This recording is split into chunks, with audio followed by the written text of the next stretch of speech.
جیسا کہ ہم پچھلی قسط میں طلیحہ اسدی کے حالات اور اس کا دعوی نبوت اور آخر کار انجام کار تک کے واقعات بیان کر چکے ہیں، اب ہم اس قسط میں سجاع کے دعوی نبوت اور اس دوران ہونے والے واقعات کو بیان کریں گے۔ بنو تمیم چند قبائل پر مشتمل اور چند بستیوں میں سکونت پذیر تھے۔ ان کے علاقے پر حیات نبوی میں چند عامل جو کہ انہی کی قوم کے مقرر تھے، جن کے نام مالک بن نویرہ، وکیح بن مالک، صفوان بن صفوان اور قیس بن عاصم وغیرہ تھے۔ جب وفات نبوی کی خبر مشہور ہوئی تو قیس بن عاصم مرتد ہو گیا۔ مالک بن نویرہ نے بھی اس خبر کو سن کر مسرت کا اظہار کیا۔ صفوان بن صفوان البتہ اسلام پر قائم رہے اور قیس اور صفوان میں جنگ شروع ہو گئی۔ اسی اثنا میں سجاع بنت الحرث بن سوید نے، جو قبیلہ تغلب سے تعلق رکھتی تھی، نبوت کا دعویٰ کیا، اور بنو تغلب کے سردار حزیل بن عمران اور بنو تمر کے سردار عقبہ بن ہلال اور بنو شیبان کے سردار سلیل بن قیس نے اس کے دعوے کو قبول کیا۔ سجاع کے پاس 4000 کے قریب لشکر جمع ہو گیا اور وہ اس لشکر کو لے کر مدینہ پر حملہ کرنے کے ارادے سے چلی۔ بنو تمیم کے اندر اختلاف پیدا ہو گیا تھا۔ مالک بن نویرہ نے سجاع سے مصالحت کر کے اس کو مشورہ دیا کہ بنو تمیم کے دوسرے قبائل پر حملہ کرے اور اس طرح بنو تمیم کو مجبور کر کے اپنے ساتھ لے کر مدینہ کی طرف جائے۔ سجاع نے بنو تمیم پر حملہ کیا۔ بنو تمیم نے مقابلہ کر کے اس کو شکست دی، مگر پھر صلح ہو گئی۔ اب سجاع مالک بن نویرہ اور وکیح بن مالک کو ہمراہ لے کر چلی۔ تھوڑی دور جا کر اور کچھ سوچ کر یہ دونوں سردار بنو تمیم کے جدا ہو کر واپس چلے گئے۔ سجاع اپنے لشکر کو لیے ہوئے آگے بڑھی۔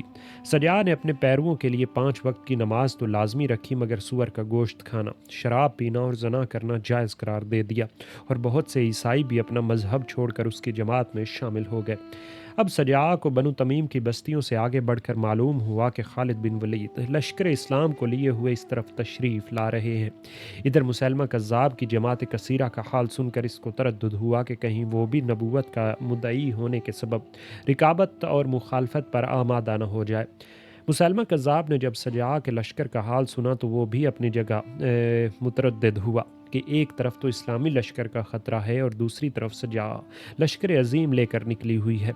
اگر اس طرف متوجہ ہو گئی تو بڑی دقت پیش آئے گی۔ ادھر اکرمہ اور شرجیل بھی اپنی جمعیت لیے ہوئے یمامہ کے قریب پہنچ چکے تھے اور مسلمہ اور سجاع کو ایک دوسرے کا شریک کار سمجھ کر احتیاط کو کام میں لا رہے تھے۔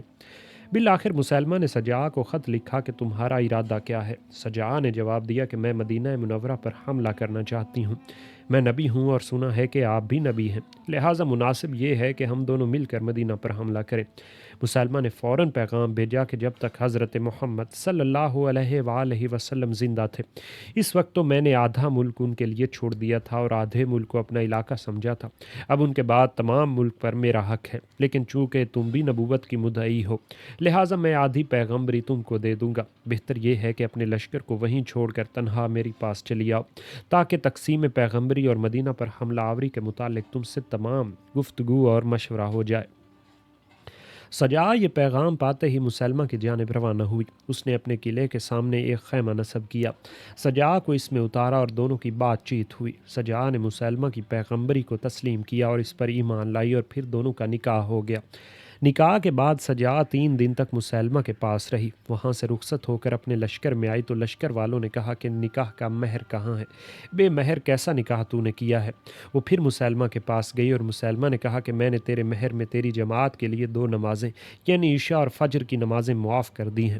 سجاع وہاں سے رخصت ہو کر آئی۔ حزیل اور عقیہ کی یمامہ کی نصف پیداوار وصول کرنے کے لیے چھوڑ کر روانہ ہوئی تھی کہ حضرت خالد بن ولید جو بنو تمیم کی طرف بڑھے چلے آ رہے تھے سامنے آ گئے۔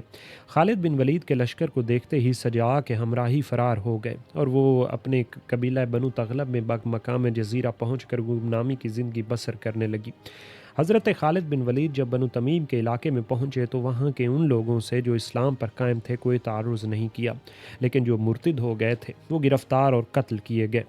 مرتد اور مسلمان کی شناخت اذان کے ذریعے ہوتی تھی، جیسا کہ اوپر فرمان صدیقی میں ذکر آ چکا ہے۔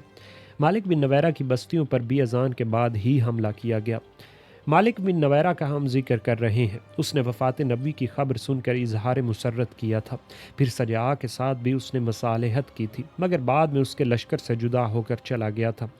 اب جب کہ مالک بن نویرہ گرفتار ہو کر آیا اور حضرت خالد بن ولید کے سامنے پیش کیا گیا تو بعض مسلمانوں نے کہا کہ مالک بن نویرہ کی بستی سے اذان کی آواز جواب بنائی تھی، اس لیے اس کو قتل نہیں کرنا چاہیے۔ بعض نے کہا کہ انہوں نے جواباً اذان نہیں کہی۔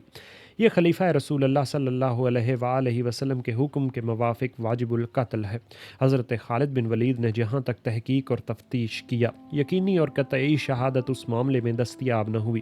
اس پر ترجمہ یہ ہوا کہ مالک بن نویرہ نے جب حضرت خالد بن ولید سے گفتگو کی تو اس کی زبان سے اثناء گفتگو میں کئی بار یہ نکلا کہ تمہارے صاحب نے ایسا فرمایا تھا، تمہارے صاحب کا ایسا حکم ہے وغیرہ۔ اس تمہارے صاحب سے مراد آن حضرت صلی اللہ علیہ وآلہ وسلم تھے۔ حضرت خالد بن ولید نے یہ لفظ سن کر غصے سے فرمایا کہ کیا وہ تیرے صاحب نہ تھے؟ اس پر اس نے کوئی جواب مناسب نہ دیا۔ تبری کی روایت کے موافق حضرت زرار بن الزوار اس وقت شمشیر بدست کھڑے تھے۔ انہوں نے حضرت خالد کا اشارہ پاتے ہی اس کا سر اڑا دیا۔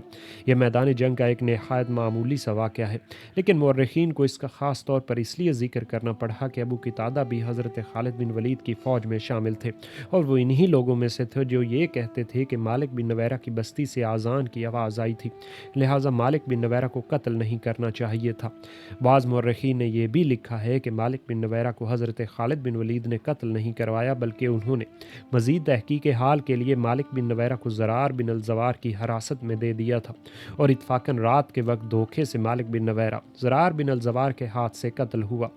بہرحال حضرت ابو قتادہ بہت ناراض ہوئے اور انہوں نے اپنی ناراضگی کا اظہار اس طرح کیا کہ وہ خالد بن ولید سے بلا اجازت لیے خفا ہو کر مدینہ میں چلے آئے اور یہاں آ کر شکایت کی کہ خالد بن ولید مسلمانوں کو قتل کرتا ہے۔ حضرت عمر فاروق اور دوسرے مسلمانوں نے مدینہ میں جب یہ بات سنی تو خالد بن ولید کے متعلق حضرت ابوبکر صدیق سے شکایت کی اور کہا کہ خالد کو معزول کر کے اس سے قصاص لینا چاہیے۔ مدینہ منورہ میں خالد بن ولید کے متعلق عام ناراضی اس لیے پھیل گئی اور قتل مسلم کا الزام اس لیے اور بھی ان پر تھپ گیا کہ حضرت خالد بن ولید بعد میں مالک بن نویرہ کی بیوی سے انہوں نے نکاح کر لیا۔ حضرت ابوبکر صدیق نے یہ سن کر حضرت ابو قتادہ کو مجرم قرار دیا کہ خالد کی بلا اجازت کیوں لشکر سے جدا ہو کر چلے آئے، اور ان کو حکم دیا کہ وہ واپس جائیں اور خالد کے لشکر میں شامل ہو کر ان کے ہر ایک حکم کو بجا لائیں۔ چنانچہ ان کو واپس جانا پڑا۔ حضرت عمر فاروق اور دوسرے صحابہ کو سمجھایا کہ خالد پر زیادہ سے زیادہ ایک اجتہادی غلطی کا الزام عائد ہو سکتا ہے۔ فوجی نظام اور آئین جنگ کو مد نظر رکھتے ہوئے خالد کو سیف من السیوف اللہ میں نہ زیر قصاص لایا جا سکتا ہے اور نہ معزول کیا جا سکتا ہے۔ صدیق اکبر نے مالک بن نویرہ کا خون بہا بیت المال سے ادا کیا۔ ایک اسی واقعے سے اندازہ ہو سکتا ہے کہ صحابہ اکرام کو اپنے دشمنوں کے قتل کرنے میں کس قدر احتیاط مد نظر رہتی تھی، اور وہ کسی معمولی شخص کے لیے ایک قیمتی سپہ سالار کو بھی حق اور انصاف کی عزت قائم رکھنے کے واسطے قتل کرنا اور زیر قصاص لانا ضروری سمجھتے تھے۔ فتح مکہ کے بعد جو وفود قبائل کی طرف سے آن حضرت کی خدمت میں حاضر ہو کر مسلمان ہوئے تھے، ان میں مسلمہ بن حبیب بھی بنو حنیفہ کے وفد میں شامل تھا، جس کا ہم واقعات نبوی کے ایک ساتھ میں ذکر کر چکے ہیں۔ جب وہ اپنے وطن یمامہ کی طرف واپس ہوا تو انہی ایام میں آن حضرت کی ناسازی تباہ کی خبر مشہور ہوئی۔ مسلمہ نے نبوت کا دعویٰ کیا اور آن حضرت کی خدمت میں خط روانہ کیا کہ نبوت میں آپ اور میں دونوں شریک ہیں، لہٰذا نصف ملک قریش کا اور نصف میرا رہے گا۔ اس پر حضور اکرم صلی اللہ علیہ وآلہ وسلم نے اس کو جواباً لکھا اور اس کو کذاب قرار دیا۔ اس جواب کے روانہ کرنے کے بعد آن حضرت نے بنو حنیفہ کے ایک معزز شخص رجال بن انفو کو جو ہجرت کر کے مدینہ میں آ گیا تھا اور اس کا اپنی قوم پر باوجہ ہجرت کر جانے کے اور بھی زیادہ اثر تھا، مسلمہ کے پاس روانہ کیا اور اس کو نصیحت کر کے اسلام پر وہ قائم کرے۔ رجال نے یمامہ میں پہنچ کر مسلمہ کی تائید کی اور اس کا متبع ہو گیا۔ اس کا نتیجہ یہ ہوا کہ مسلمہ کی خوب گرم بازاری ہو گئی اور وفات نبوی کے بعد مسلمہ کذاب کا فوراً تدارک نہ ہو سکا، کیونکہ صدیق اکبر کی توجہ مختلف جہات پر تقسیم ہو گئی تھی۔ اکرمہ بن ابی جہل کو مسلمہ کی سرکوبی کے لیے نامزد فرما کر روانہ کیا گیا اور ان کے پیچھے شرجیل بن حسنہ کو کمکی بنا کر روانہ کیا گیا۔ اکرمہ نے مسلمہ کے قریب پہنچ کر شرجیل کے شریک ہونے سے پہلے ہی شتاب زدگی سے حملہ کر کے شکست کھائی۔ اس خبر کو سن کر حضرت ابوبکر صدیق نے اکرمہ کو لکھا کہ تم اب مدینہ واپس نہ آؤ، بلکہ حذیفہ اور ارفجہ کے پاس چلے جاؤ اور ان کی ماتحتی میں مہرہ اور اہل عمان سے لڑو، اور جب اس مہم سے فراغت حاصل ہو تو آپ نے لشکر کے مہاجر بن ابی امیہ کے پاس یمن اور حضرت موت میں چلے جانا، اور شرجیل بن حسنہ کو لکھا کہ تم خالد بن ولید کے صوبہ جات کی طرف جا کر وہاں سے قضاء کی طرف چلے جاؤ اور عامر بن العاص کے شریک ہو کر ان لوگوں سے جنگ کرو جو قضاء میں مرتد ہو گئے ہیں۔ اس عرصہ میں حضرت خالد بن ولید علاقہ بطاء یعنی بنو تمیم کے علاقے سے فارغ ہو چکے تھے۔ وہ اپنی مہم کو پورے طور پر انجام دے کر واپس مدینہ منورہ میں تشریف لائے۔ یہاں دربار خلافت میں حاضر ہو کر ان کو مالک بن نویرہ کے معاملے میں صفائی پیش کرنی پڑی۔ حضرت عمر فاروق اگرچہ حضرت خالد کے ساتھ سخت گیری اور تعزیر اور سزا دہی کا برتاؤ ضروری سمجھتے تھے، مگر حضرت صدیق اکبر نے ان کو معذور اور بے گناہ پا کر قابل مواخذہ نہ سمجھا اور اپنی رضامندی کا اظہار فرما کر ان کی سرخ روئی کے ساتھ مہاجرین اور انصار کے ایک لشکر دے کر مسلمہ کذاب کی جانب روانہ کیا۔ مسلمہ کے پاس قبیلہ ربیہ کے 40,000 جنگجو جمع ہو چکے تھے۔ ان لوگوں میں بعض ایسے بھی تھے جو مسلمہ کو نبوت کے دعوے میں جھوٹا سمجھتے تھے، مگر ہم قومیت کے سبب اس کی کامیابی کے خواہاں تھے۔ ان لوگوں کا قول تھا کہ مسلمہ جھوٹا ہے اور محمد سچے ہیں، لیکن ہم کو ربیہ کا جھوٹا نبی مضر کے سچے نبی سے زیادہ عزیز ہے۔ حضرت خالد بن ولید کو روانہ کرنے کے بعد حضرت سے ابو بکر صدیق نے ان کی امداد اور اعانت کے لیے افواج روانہ کی، جو راستے میں حضرت خالد بن ولید کے لشکر میں شامل ہوتی رہیں۔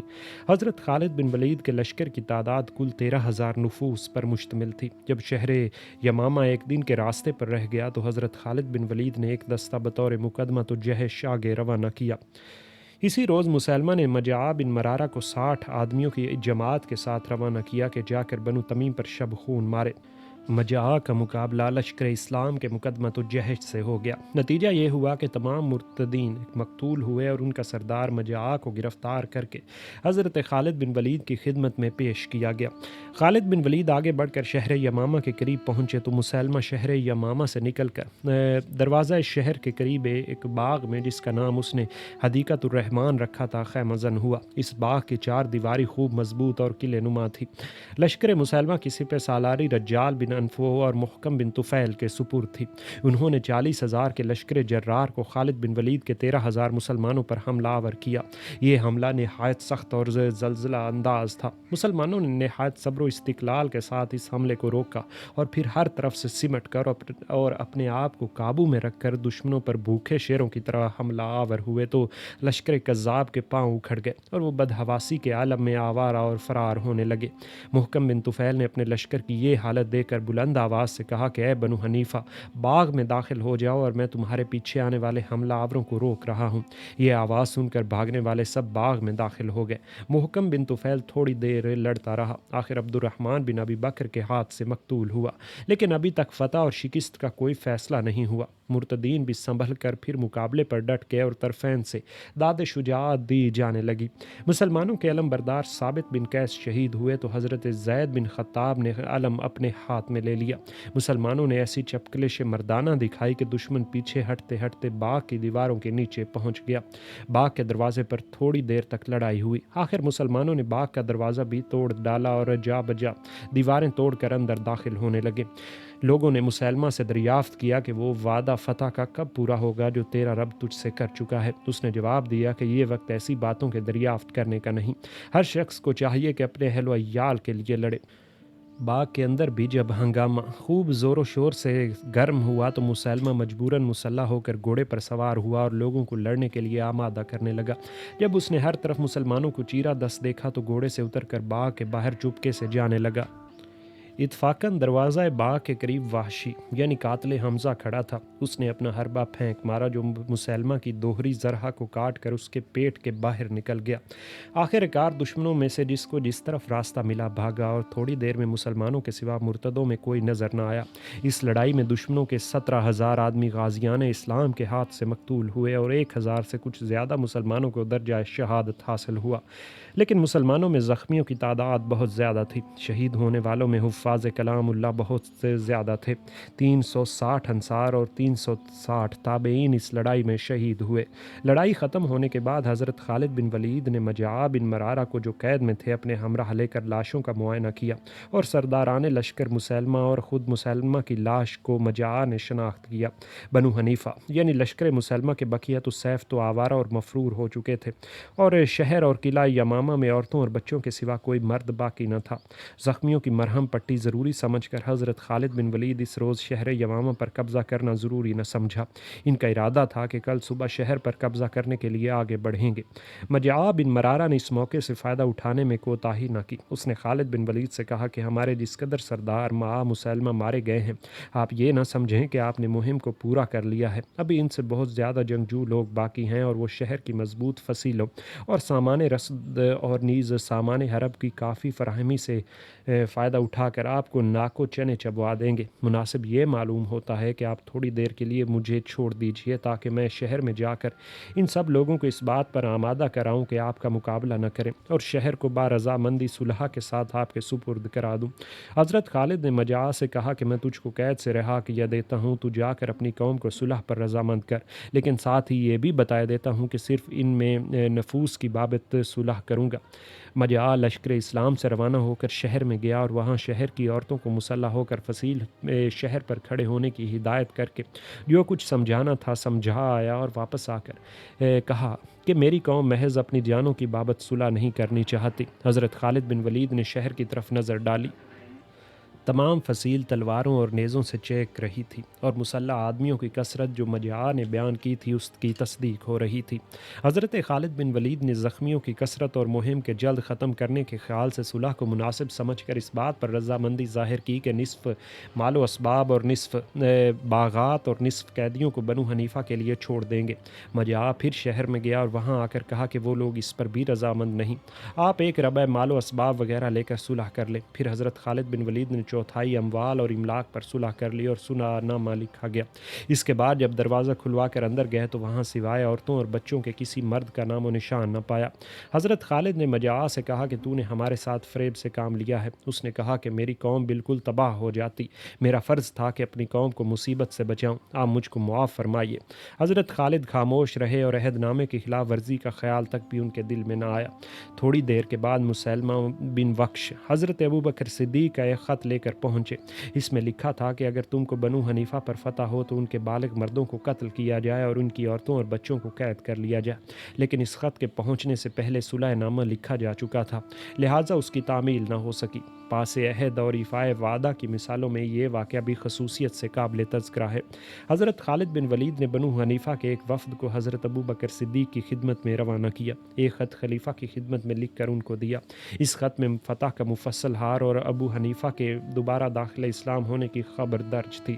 صدیق اکبر نے اس وفد سے عزت اور احترام کے ساتھ ملاقات کی اور محبت کے ساتھ ان کو رخصت کیا۔ جنگ یمامہ ماہ ذی الحجہ 11 ہجری میں وقوع پذیر ہوئی۔